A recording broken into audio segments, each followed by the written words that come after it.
Hey, so quick update. I know I've been gone for about half a month. Uh, Within that half month, you all know Legends of the A dropped. Me and the boys, we are trying to get Call of Duty Zombies going again, so that way we can get all the Easter eggs done. So I got 3 videos for those coming out for the first 3 maps. I got a lot of Legends of the A stuff because I recorded like 90% of my playthrough, so you're gonna be getting like a lot of that. Also, I got some Helldivers content. I don't know if y'all want to see that. Let me know in the comment section if you do. Also, I still got the last video of Arkham City to do, and then we're moving on to Arkham Knight. I got Lego Batman 2 stuff I can put out. But with that being said, I hope y'all enjoyed today's video. Peace, and mother truck and chicken grease. Hello, people. Today we are taking a look at the Jokerland Lego set. I do forget the exact set number off the top of my head, but it was a fairly expensive set, as you can see by the size of everything, as I can't even get it all on camera. There we go, now I can. This was a massively large set, as I do have the zoom currently set to 0.6% or 0.6 times, just to get everything into shot, and even then, this is getting cut off. I suppose I could just like de-widen the arc of the minifigs, but still, this set has a lot, as this is something that is going into Lego Gotham, the set itself, as Amusement Mile needs attractions. We have ducks, we have a rise and fall, we have a clown house, we have a trapeze artist, and you got a clown cannon.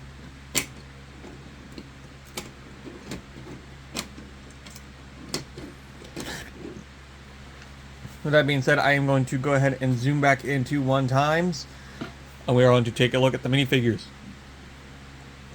Well, first up are the 2 honorable mentions. Everybody's favorite little cutie, the Penguinos. Another variation, we decided to use a slope instead of a flat tile, and where we start seeing more of the orange feet.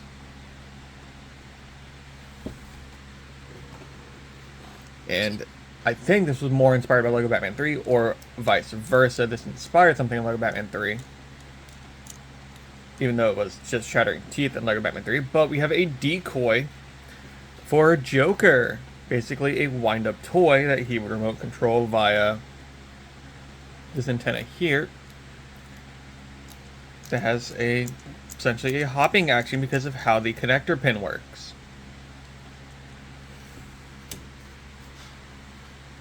Now on to the first villain of the set. I'm going to use quotations around villain, and that being Pamela Isley, aka the Poison Ivy. This is the same one we'd gotten in the 2012 Batcave, just she now has a accessory that allows her to dangle. She has a whip of her own. Same angry expression on the back as the 2012 variation from the Batcave. I just realized something. Why do we only get Poison Ivies in big sets? The original Arkham, the 2012 Batcave, Jokerland, and now the big $300 Arkham set.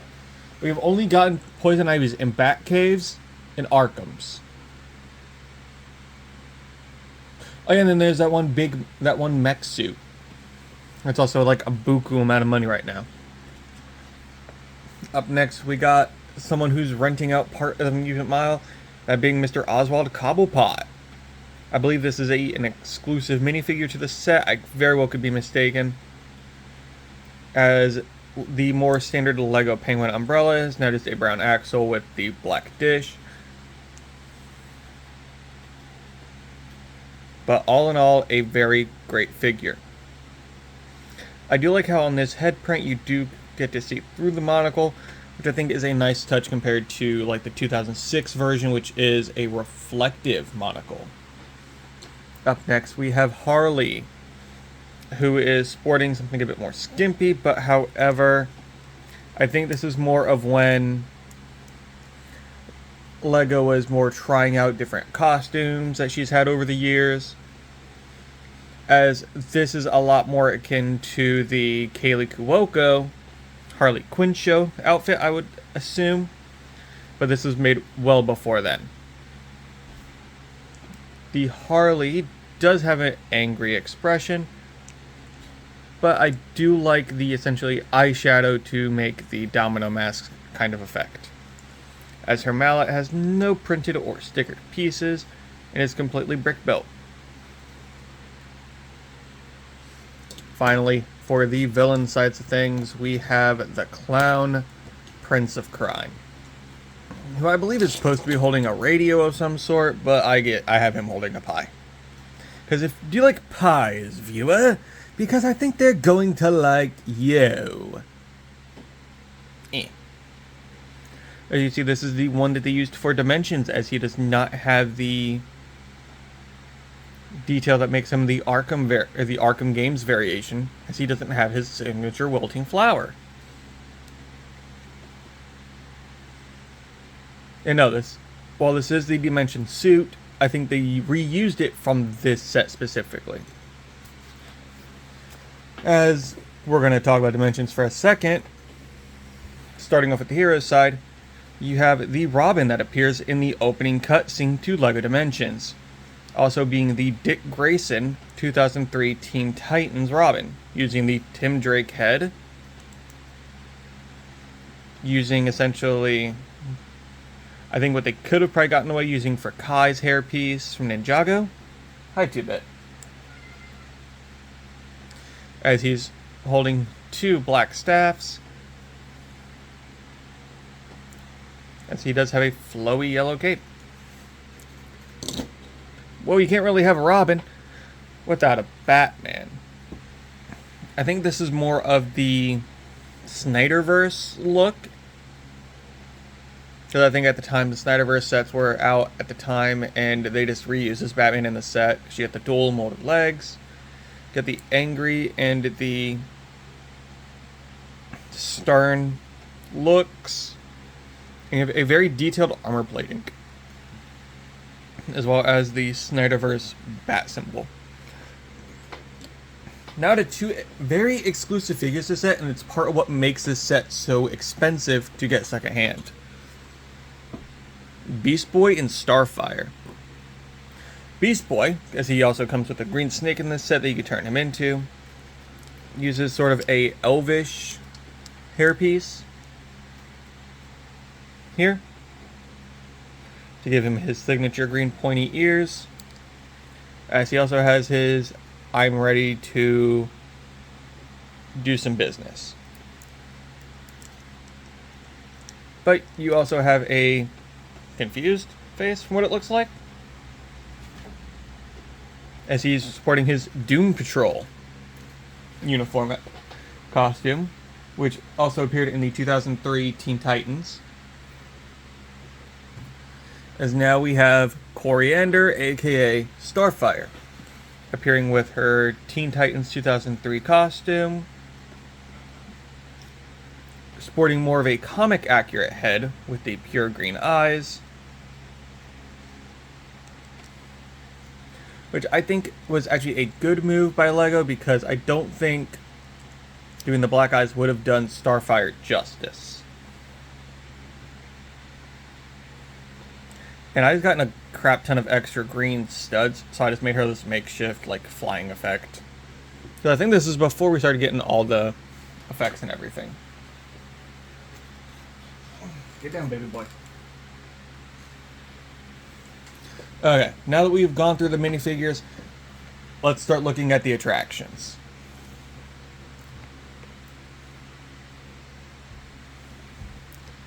Well, now that we've got done with the minifigures, I have the camera set to a one-time zoom, as we take a quick look at the Batmobile that you actually get in this set. It has a spinning thruster on the back, two stud shooters,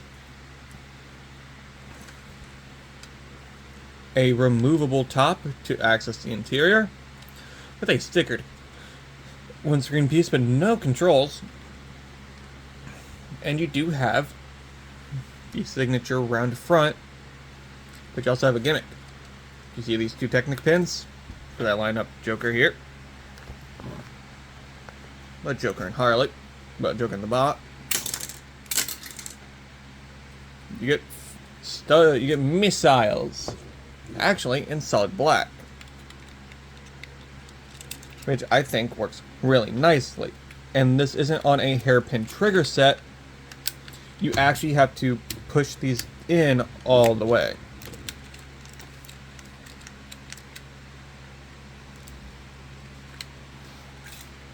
Am I putting this in wrong?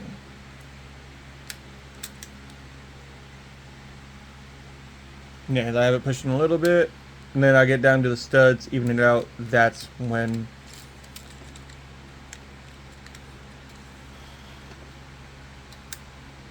yeah. Yep, actually I had to push it all the way down. You do get the 4 signature yellow wheels of a Batmobile. The underside is nothing really to look at. You do get to roll. That being said, let's roll the Batmobile on out of here. Start looking at these attractions. First up, we're going to look at Ratz's favorite, the ducks. I don't know what it is with penguin and ducks over actual penguins.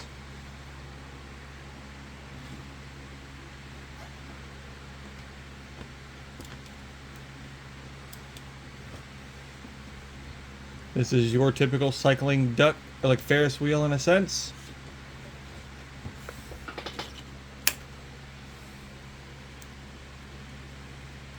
Where you could take some of your figures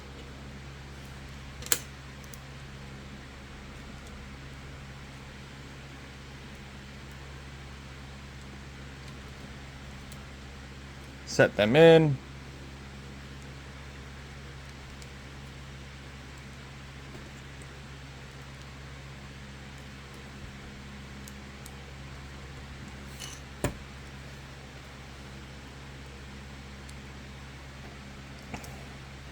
And you got a Ferris wheel.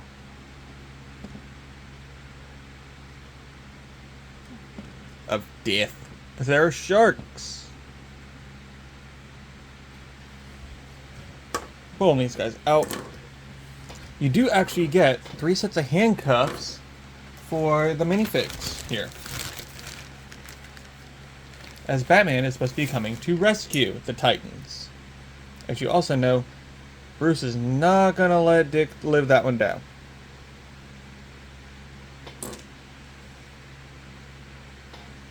An episode of Teen Titans Go gone wrong, as the set was also released during the time that they released these crippling things that would break your minifigs because of the tension it would put on the back of the minifig legs.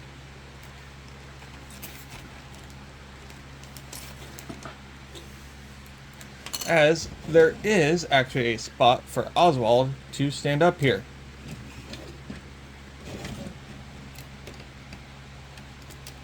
I feel like that is not done right there, because Oswald is supposed to be able to stand up here,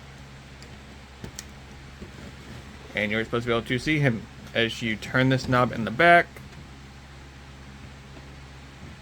and spin the ducks.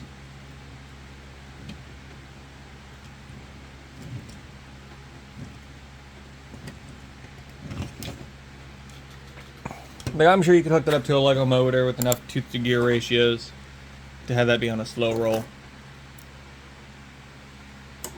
As up next, we have Poison Ivy's section, being the carnivore, or the carnivorous plant drop, which is your standard ride of, hey, we're going to go all the way to the top and come all the way down. So what you would essentially do is you would load up your Titans.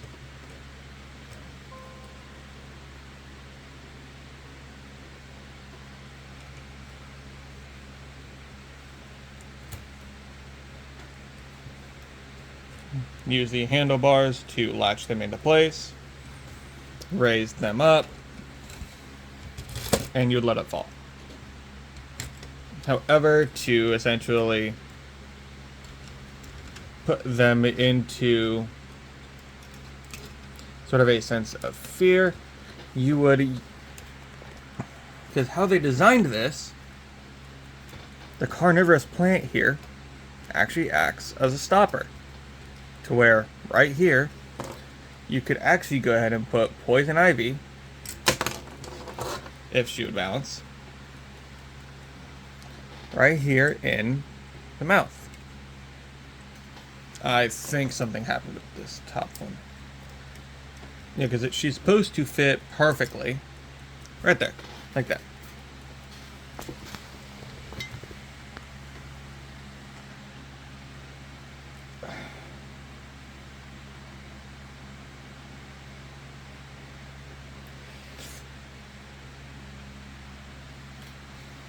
She stands up there, and then she hops off, calls back her plant.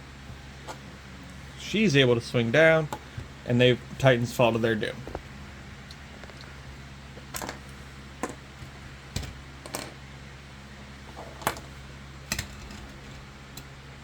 I will say though, this set does actually break down very nicely to key components for storage uses.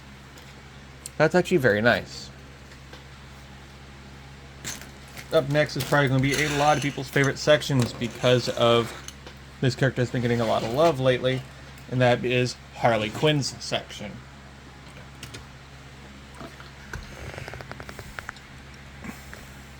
And we are going to rev up our Harley with Harley's Wheels of Fire. I'm going to take away her hammer. I'm going to go ahead and put her on.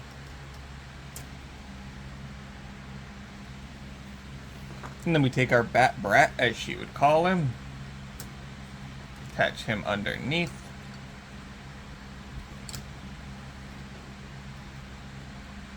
If the sign would sit, which is, this is a problem with the set that I have had at least. This sign does not stay up. Because this is what you use to launch Harley down. Basically terrorize Robin as she goes back and forth. As he is actually completely free swinging. So the more violent you get, the more he just smacks that and gets hit in the head.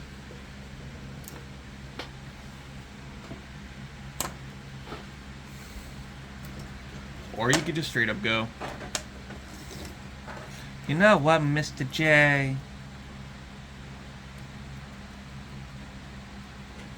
Me and Red are taking over this place. And boom, Joker gets brain damage and dies.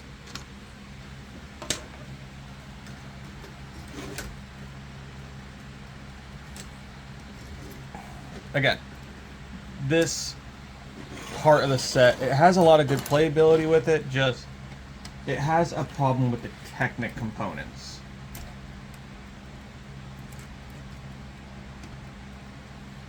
I don't know if I have it built wrong, because I did have to piece out parts of the sign originally. I think I did.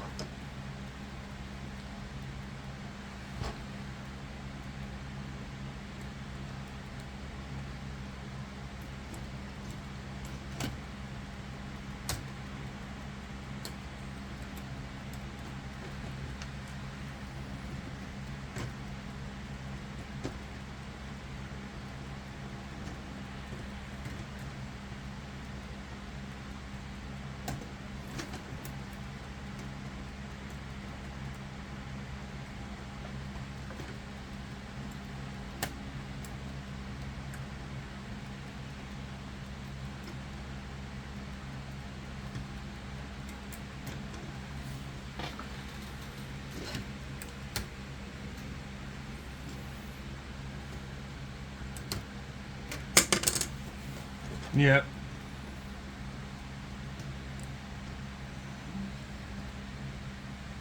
There we go. Okay. So now we'll set Harley off to the side. As now we'll take a look at the main attraction, the Funhouse, which has quite a few different pieces to it, as it has 3 opportunities of play, if not more. So, hold on. So I need to do a small little bit of cleanup here. Let me just scoop the minifigures off to the side real quick. As for Joker's section, you do have the Funhouse. Funhouse entrance with the wall of mirrors. As you can see, my fingers are reflecting. There is also, you do get a cannon. For when Batman rolls up with his very shiny black and indestructible toys. You can load up your cannon and shoot a cannonball at it. You do get 3 of these with the set.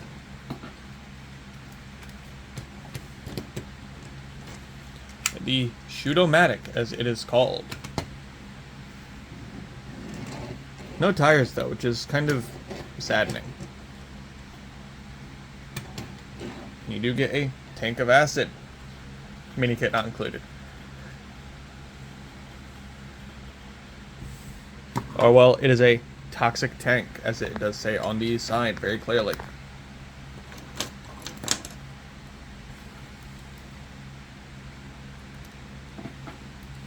You got your little Joker robots protecting this place, as you have to have Batman go save Robin from being shot down the slide into the toxic tank to pass away. Only to throw a batarang. And for Joker about to kick Robin down, he himself, he drops his pie.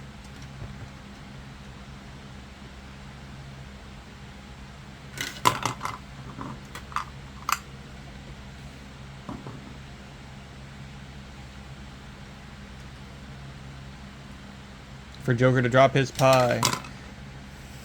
And for the big clown to swallow him whole.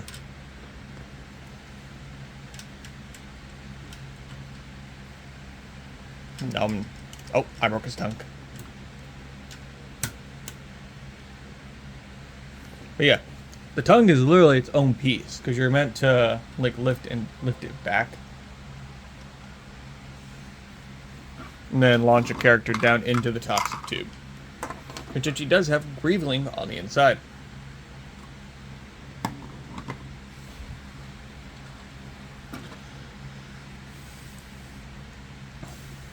Honestly, pairing the dynamic duo Funhouse as the entrance to the amusement mile, I think this would make a decent representation. It's like all the carnival rides in amusement mile itself. Not this. This will probably won't end up being in Gotham. But this will be in Gotham. As you think amusement mile, you think Joker's home turf. You think clowns. You think carnival rides. As this is just a free fall. Just taken over by Pamela. This is just a kid's Ferris wheel taken over by Penguin.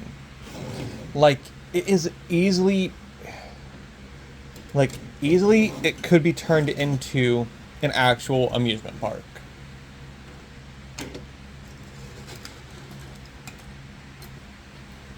Like, genuinely. Which I think is nice, and I actually really like. The actual set itself, because of the Beast Boy and Starfire and the Teen Titans enthusiasts, especially because around this time Teen Titans Go did come out, that's part of where a lot of this hype comes from, as well as people like me who grew up on the 2003 Teen Titans.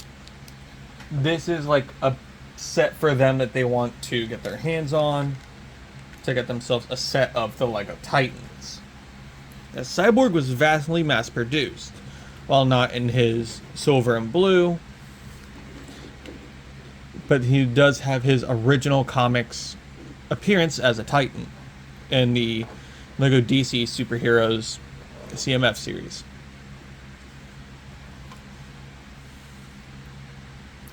But I will say, this set honestly was a pleasure to build, even though I did have 2 bricklink pieces to complete it. I think it's a nice set. If you can find one cheap, because I mean, it took me like maybe $2 to piece out the parts, because it uses a lot of really common parts to make a lot of this look. Like, as long as you can get like the slide piece, the sticker sheets, you could probably find third party, reprinted somewhere for like a few bucks. Like, there's a lot that you could probably find secondhand.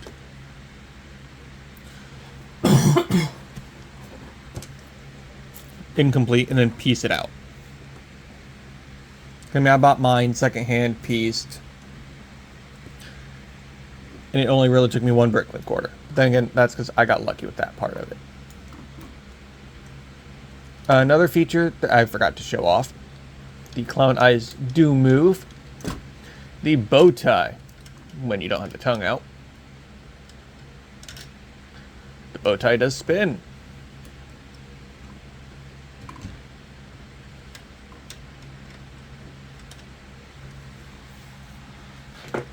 I will say I do like the reference to all the Joker levels in Lego Batman 1, the green and red flags. Because in every level of Jokers, or the amusement mile levels in Lego Batman 1, you'd have like these strings of just banners that you'd have to battering down. I thought that was a nice touch.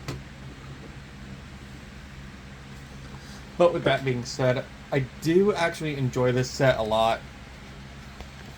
I really want to incorporate it into Gotham, into Lego Gotham.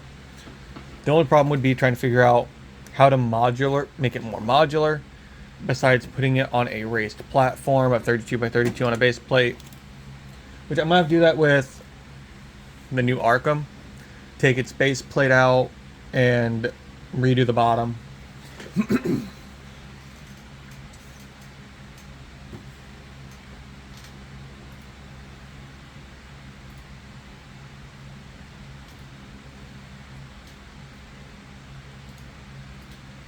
As there is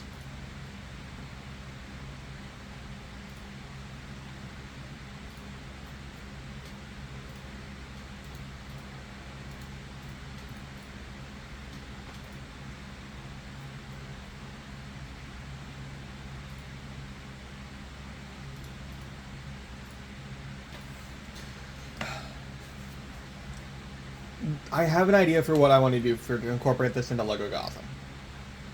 It's just getting it done. When it comes to this set as it is, I genuinely love the idea of this set. This being a faithful sequel to the dynamic duo, Funhouse, where if you have both, they work together.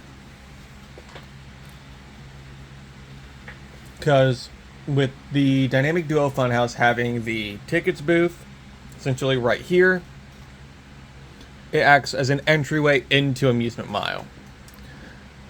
So I feel like having both sets side by side, if not front and back, is actually a really nice, cohesive work, or work together. To me, I feel like they work. I feel like it's a good way to put them together.